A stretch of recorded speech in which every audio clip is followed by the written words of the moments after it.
Paz de Cristo, irmãos, uma boa tarde para vocês aí. Estamos aqui de novo com mais um vídeo aí para o canal. E nessa tarde a gente vai mexer aí com as estruturas da mente de vocês aí. Vamos falar sobre um assunto muito polêmico. É isso aí, Paz de Cristo, meus amigos. Vamos falar nessa tarde sobre dízimos. Queremos desde já convidar a você a se inscrever no nosso canal, deixe seu like lá e sinalize lá no sino. Sempre que houver uma novidade, atualização do nosso canal, você vai ser notificado e vai estar recebendo essa informação. Dessa força aí, galera. Vai!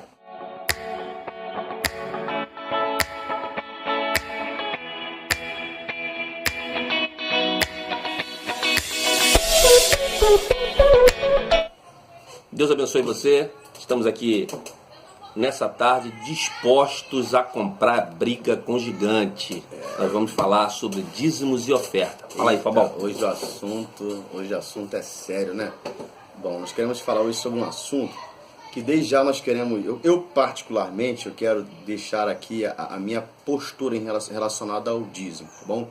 Existem dois grupos, e bem verdade que aqueles que são a favor do dízimo e das ofertas e aqueles que questionam, são contras, né? Todos aqueles que são a favor são geralmente líderes, e todos aqueles que são contra, justamente a maioria são empresários, são todos aqueles que se opõem e acham um absurdo você dar 10% de tudo aquilo que você conquista durante um mês e dar, né, na realidade, ou devolver ao Senhor.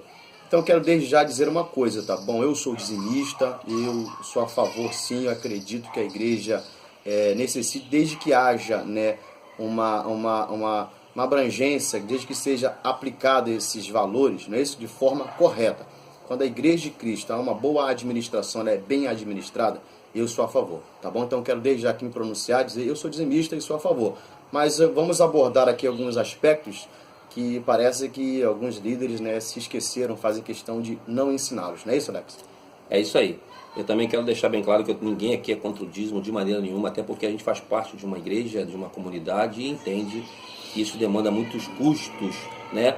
O que a gente quer fazer aqui é esclarecer, à luz da Bíblia, tanta confusão que se faz a respeito do assunto, entendeu? E a gente não quer, como eu disse no vídeo passado, não quer esgotar o assunto, até porque seria preciso muito tempo.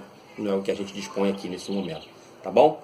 Devorador, migrador e cortador. São demônios? Misericórdia, queima, em nome de Jesus. Estão demonizando, né, alguns textos e quando não se há uma exegese límpida, há justamente isso, uma manipulação na aplicação da palavra para que isso possa ser usado com benefício próprio. Então, durante muitos anos a igreja apregoou, né, sobre esse texto que fala sobre as três fases, né, dos gafanhotos, empregando isso como três classes de demônios.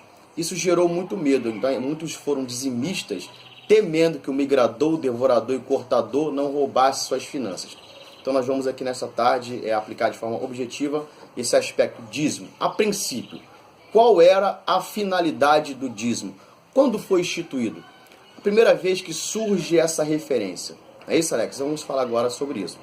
Alex, vamos lá. A primeiro texto, né, que nós vemos nas Sagradas Escrituras, eu já tive a infelicidade de ouvir algumas pessoas até aplicarem esse texto, dizendo que ali foi a primeira instituição do dízimo, né, que é o texto lá de Gênesis capítulo 4, quando fala que Caim, né, e posteriormente Abel vieram oferecer uma oferta. Exatamente. Gênesis capítulo 4. Então não é dízimo, ali foi uma oferta, não é isso, Alex? Exatamente. E as pessoas enganosamente, né, intencionalmente usam esse texto para falar esse e outro que nós vamos citar daqui a pouco, para falar que o dízimo foi instituído até mesmo antes da lei. Entendeu? Isso é um erro e nós vamos tentar dirimir isso aqui. É isso aí. Então nós temos essa referência, Gênesis capítulo 4, verso 3, quando fala sobre Caim e Abel oferecendo ali uma oferta. E depois nós vamos ter um texto lá em Gênesis capítulo 14. Capítulo 14, verso 18, quando Abraão vai dar o dízimo a Melquisedeque, né, que era rei de Salém também, ele era um sacerdote.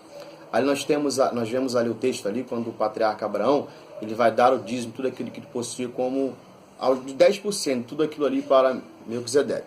Depois nós vamos ter também uma outra referência aos dízimos, né, lá em Deuteronômio.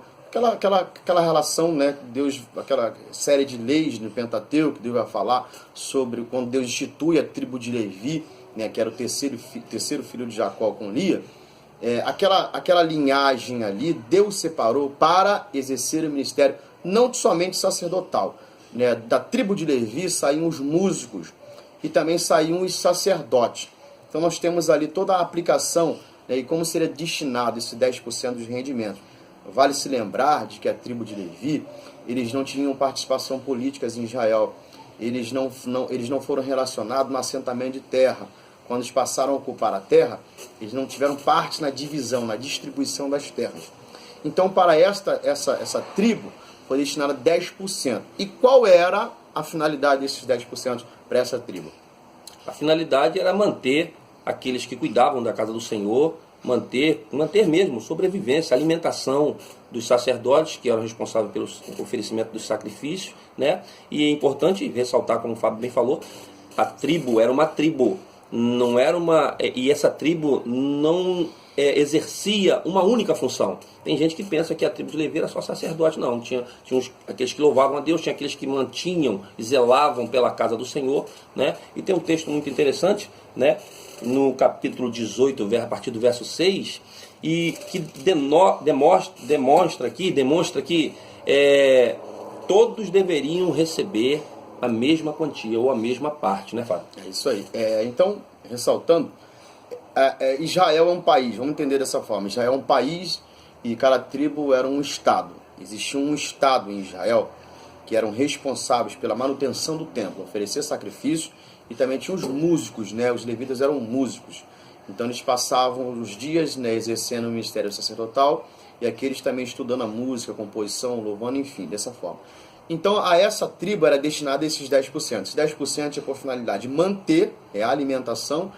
Esses 10% de responsabilidade também, ou finalidade de auxiliar na causa das viúvas, e posteriormente para a manutenção do templo.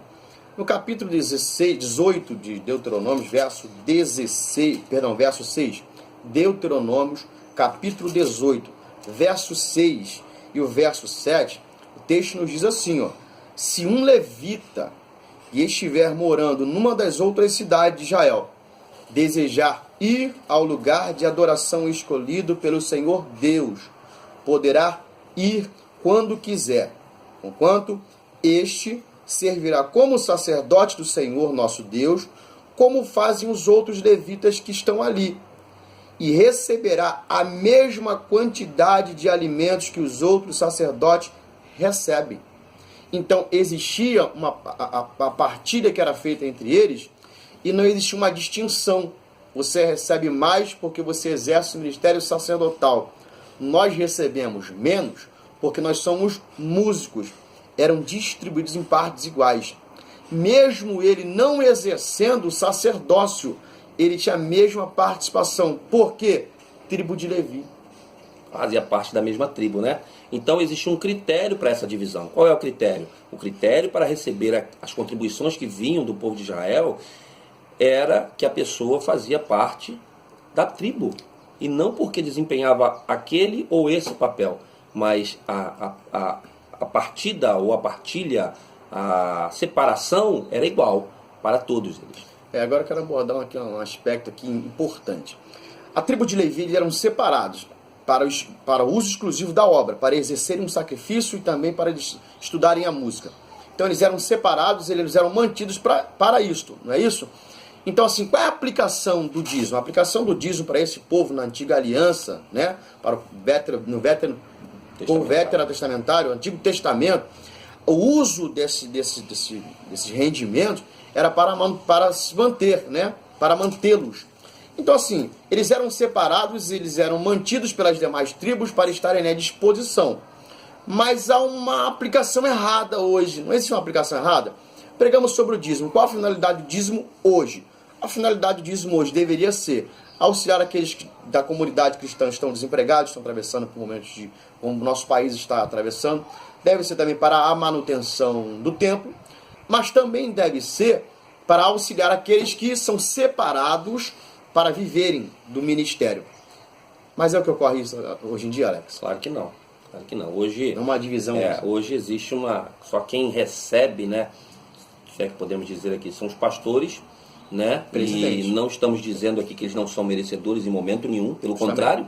Justamente ao contrário, o que nós estamos dizendo é mais ainda, não só os pastores são merecedores disso, fazem por onde receber, a Bíblia diz sobre isso lá em Coríntios. Agora, também aqueles que militam na obra, aqueles que, por não terem uma carteira de pastor, um título, ou não ocuparem o cargo eclesiástico pastoral, também dirigem uma congregação, também gastam-se na obra, dedicam-se horas e horas da sua vida, né, para a obra do Senhor, para desempenhar a obra do Senhor. E o que nós vemos hoje é o quê? Nós vemos hoje determinado campo, tem 15, 10 congregações, e o pastor presidente é o único assalariado. As demais congregações, né, os seus líderes, eles são separados, né, e são designados para estar na frente daquela obra ali. Só que esses obreiros que são destinados para estar na frente da congregação, ele tem que se dividir na tarefa de estar prestando assistência à sua casa. Muitos ainda estudam, fazem faculdade no período da noite e trabalham. E ainda, nós ainda tem um encargo ainda de estar na frente de uma congregação, sem receber nenhuma ajuda de custo da igreja. Então só existe um que é assalariado pelos demais campos. Então quando só existe um ou dois ou três, né, que recebe a paga dessa distribuição do dízimo, a aplicação desse dízimo está sendo feita de forma errada e antibíblica, porque todos aqueles que são separados para estar à frente da obra, para exercer o ministério, têm direito à mesma participação. Então por que o vice-presidente de um campo não pode ser também assalariado? Por que o dirigente da congregação não pode ser assalariado? E só o pastor presidente? É engraçado que às vezes a gente vê que o pastor é assalariado, mas um obreiro dirigente de congregação não é, ou o outro determinado obreiro, mas o zelador também é. Eu pergunto aqui, será que a função de varrer a igreja, limpar a igreja, zelar pelo templo é menos importante, é mais importante do que cuidar de um rebanho, de uma congregação? Que ele tem que administrar ali não só finanças, como também a manutenção do templo, como a divisão dos, né, da área financeira da igreja, a manutenção. Fica aí a pergunta para nós aí, irmão. Justamente, a partilha deve ser feita de igual modo. Então, existe uma aplicação errada desses valores, porque o dízimo deve ser aplicado também para manter aqueles que são separados para o ministério, né? E o que às vezes ocorre é o seguinte, né? É porque parece que está muito associado ao título, né? Ao título. Então eu não vou separar ninguém, não vou levar ninguém ao pastor, levar a convenção como pastor, vou consagrá-lo, separar como pastor, né? Para que não tenha essa participação. Aí nós vemos aí, o obreiro passando por conflitos financeiros, estão na frente de congregação ainda, não recebe nenhuma ajuda de custo das suas igrejas sede matriz, que geralmente o que se vê por aí é justamente também uma aplicação na manutenção do templo errada. Nós já temos aqui uma má aplicação dos valores administrativamente falando errada, porque somente o presidente ele é assalariado, os demais liderados não são. Aí nós vemos o quê? Nós vemos templos suntuosos, ar-condicionado. Eu sou a favor do conforto. Eu penso que aqueles que passam o dia inteiro trabalhando na igreja em casa, né, precisam de ter um conforto nas comunidades para estarem ali, naquele período que permanece ali. Eu não sou contra, eu sou a favor. Deve ser uma aplicação desses valores no conforto. O que eu discordo é o seguinte: nós vemos templos suntuosos, nós vemos grandes catedrais, matriz, sede. As demais congregações passam necessidade. Água quente, que às vezes não tem um bebedouro. As instalações não são boas. Então, eu vejo aí também uma aplicação errada desses valores nas congregações. Dá-se a entender que os membros da comunidade sede matriz são de maior importância que os demais que estão nas comunidades, nas congregações, não é isso, Alex?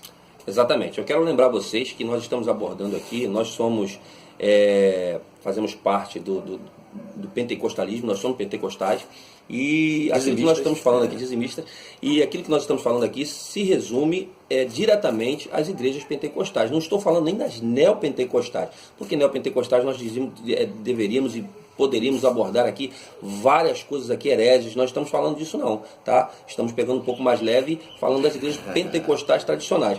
Se nós formos falar aí das igrejas tradicionais, as igrejas tradicionais dão aula aí de organização nesse quesito. Para você ter uma ideia, as igrejas batistas presbiterianas nos Estados Unidos, que têm uma economia estável, o que elas fazem? Elas fazem um planejamento anual do que a igreja, uma previsão anual do que a igreja vai gastar, tão somente com o salário do pastor, como com a energia elétrica, faz uma média, e naquele apanhado leva-se no início do ano para os membros, olha, a igreja esse ano vai gastar X, e aquela quantia é dividida de maneira igual para os membros anualmente, ok? Então isso não acontece no meio pentecostal, pelo contrário, no meio pentecostal a gente tem essa deficiência aí de tratar essa questão do dízimo aí de um modo um pouco desordenado. Talvez falta um pouco, não sei se de repente seria uma falta de entendimento das Sagradas Escrituras, ou se é uma forma de manipular a palavra, né?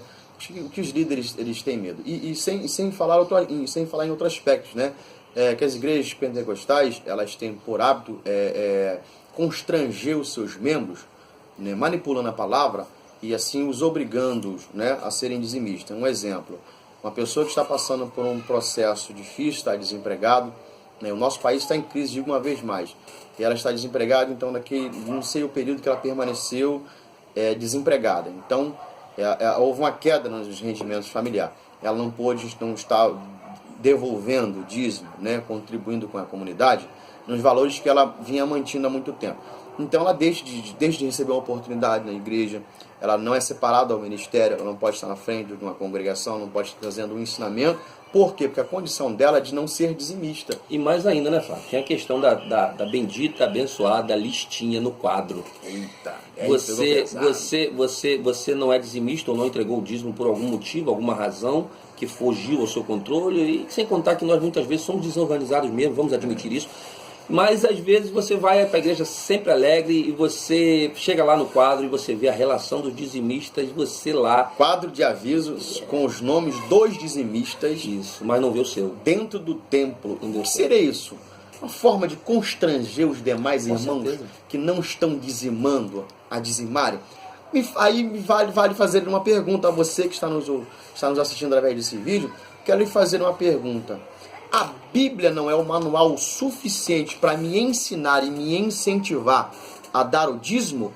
Eu preciso me utilizar de um mecanismo para constranger a pessoa a dar o dízimo. Então eu devo dar o dízimo porque estou constrangido e preciso dar o dízimo, ou eu devo dar o dízimo porque eu entendo que a comunidade cristã que eu congrego, da qual sou membro, faço parte, necessita para uma aplicação para manter seus ministros, para a manutenção do templo e também no auxílio àqueles que precisam, das viúvas. Se a Bíblia Sagrada não é bastante para me constranger a fazer algo na casa de Deus, não é a listinha que vai me convencer a ser dizimista. Não é o meu nome estar nessa ou naquela lista que vai ser o bastante para me convencer a fazer o que quer que seja na igreja. Eu tenho que amar a Bíblia, eu tenho que obedecer a Bíblia e principalmente observá-la, né? E aprendê-la, ok? Além da relação estampada, existem várias formas, né? Ministramos por aí, nós vemos tantas situações, né? O envelope azul é o dos dizimistas, o envelope amarelo é dos ofertantes. Aí fazem duas filas, uma fila com envelope azul, uma fila com envelope amarelo. Quem for dizimar, venha na fila do envelope azul. Quem não for, vá na fila do envelope amarelo. Tem muitas pessoas que sentem-se constrangidas, vai oferecer uma oferta. Acaba que entrando na fila do envelope azul, em verdade cometendo um grande erro, mas porque se sente constrangida pela igreja. Sem contar aqueles que, às vezes, também o que é muito errado, não tem oferta nenhuma, né? Mas ele pega o envelopezinho, tem o prazer de botar lá, vazio, né? Tem um vídeo de uma pastora que eu vi esses dias aí falando isso. E pra quê? Porque ele sabe que se ele não entrar na filinha, não botar o envelope lá, nem que seja vazio, ele vai passar por algum tipo de constrangimento. Outra questão, não estava aqui no nosso rascunho, né? No nosso papel pad, mas agora eu quero trazer aqui, já que o assunto surgiu, na má aplicação dos dízimos e das ofertas nas igrejas, eu conheço, tenho certeza que o Alex também conhece, você conhece, na sua comunidade cristã, na sua igreja que você é membro, muitas pessoas que necessitam de um auxílio, uma cesta básica, sabe, de um botijão de gás, De repente, para você, um remédio. um remédio, necessita de uma ajuda de custo. Elas não recebem, mas o dízimo é aplicado para a contratação de artistas para estar nos nossos púlpitos, fazendo deles como se fossem palanques, realizando o seu teatro.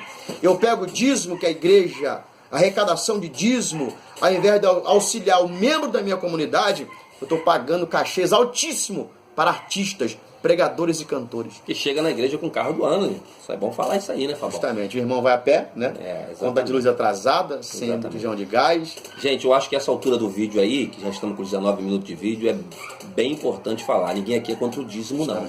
A gente só está defendendo aqui a Bíblia Sagrada. Uma outra questão que eu sempre ouço falar é a questão do devorador. Quem já nunca ouviu falar do devorador na igreja, gente? Você não ofereceu, devolver o dízimo, o devorador vai te pegar. Alguém já disse que o devorador tem rabo grande, gente. O pneu do carro vai furar. Entendeu?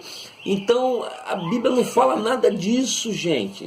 O devorador, aquela palavra de Malaquias 3,10, que não é o primeiro texto da Bíblia que trata sobre o assunto, ele vai falar que era um gafanhoto que vinha nas plantações, não é demônio não, era um gafanhoto que Deus enviava, igual as pragas do Egito, sabe? Era um gafanhoto. Hoje em dia já inventaram no texto de Malaquias o devorador, o migrador, o furador, o sei lá o quê.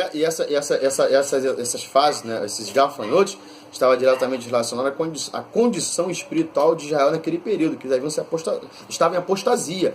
E por estar em apostasia, aí sim, é que Deus já profere essas palavras através de Malaquias. Agora uma coisa, né, interessante que a Bíblia não te coage, tá? Não existe um mandamento, não é uma lei. E pra gente finalizar, porque o assunto é muito extenso, Mateus 23, 23. O que diz, Alex? Mateus 23. Esse texto é um problema, porque esse texto vai falar que Jesus vai dar algumas instruções aos escribas e fariseus. Antes de você responder, Novo Testamento ou Velho Testamento? Mateus 23, 23. Então, vamos dar uma cortadinha aí para falar com você o seguinte: a nova aliança em Cristo Jesus só começa a partir do livro de Atos dos Apóstolos, quando Jesus é assunto ao céu. Ou seja, a nova aliança, ela começa com a morte daquele que escreveu o testamento. Vamos abrir a Bíblia no Novo Testamento, Mateus 1:1. Não existe. O escritor aos Hebreus vai falar que não existe Novo Testamento sem a morte daquele que o escreveu.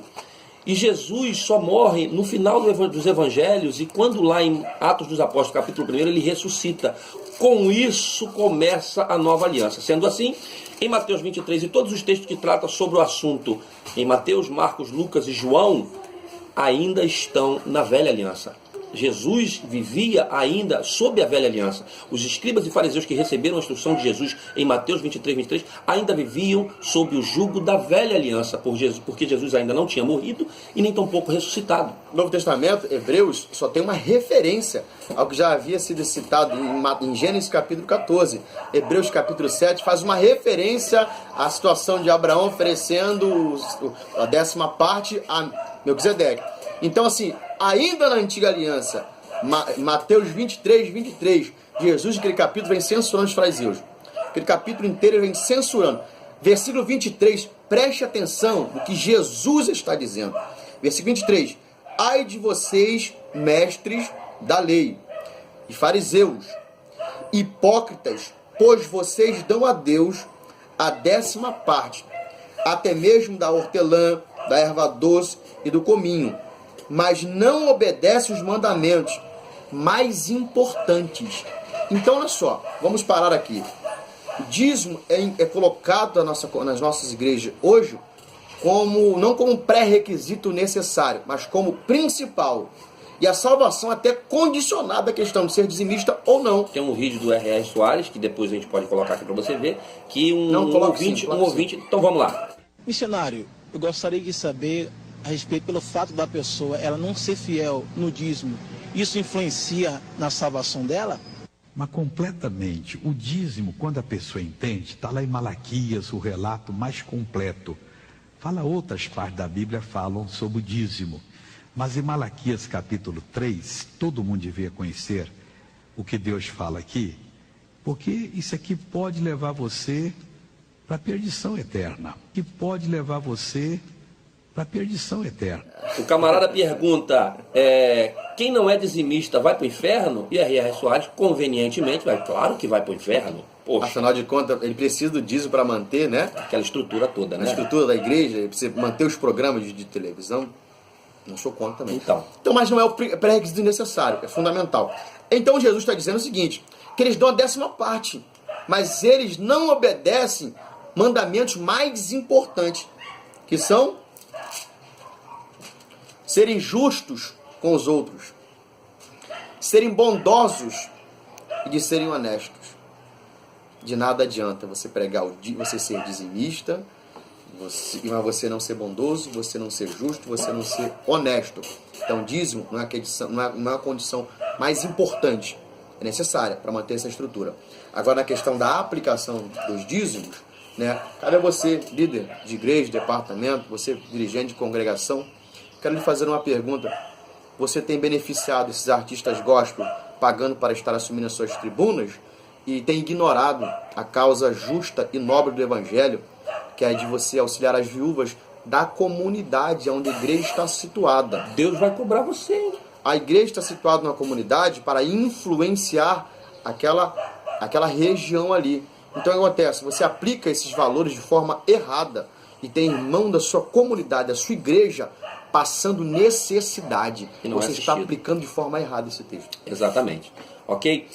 Para finalizar, a gente quer falar um pouquinho lá de Hebreus, que o escritor aos Hebreus fala que ele faz uma referência, né?